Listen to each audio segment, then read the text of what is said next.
Takkan hamba dia yang sembahyang minta dia tak bagi? Tentu dia bagi. Cuma bila Allah memperkenankan sesuatu hajat, ia memperkenankan dalam berbagai rupa. Manusia kadang-kadang dia minta, saya selalu sebut, dia minta wang. Sebenarnya dia bukan nak wang, dia nak kebahagiaan. Tapi dia sangka dengan ada wang ada kebahagiaan. Allah kadang-kadang tak bagi wang sebanyak yang dia harap, tapi Allah beri kebahagiaan kepada dia. Tapi dia duduk sangka hak aku minta tu tak sampai-sampai lagi. Tak. Sebahagian besar hayat kau telah kau kecapi nikmat itu.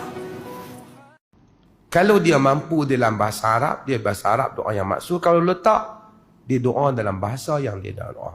Tapi dengan dia tak jadikan syiar, tak perlulah dia kuatkan suara sehingga jiran sebelah dia semayang pun tahu. Dia doa antara dia dengan Tuhan.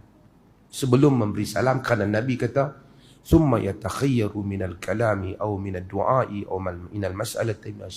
Kemudian pilihlah perkataan ataupun ucapan atau doa yang apa yang dia mau, permintaan apa yang dia mau.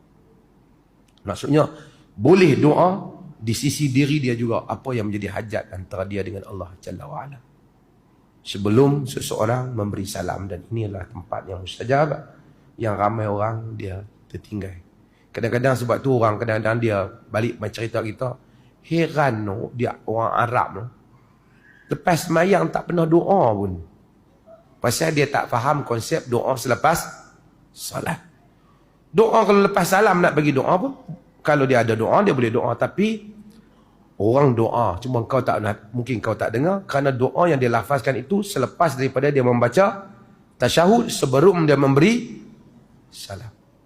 Dan mudah-mudahan kita juga mengamalkan hal itu dan kita juga dimustajabkan oleh Allah Subhanahu Wa Taala.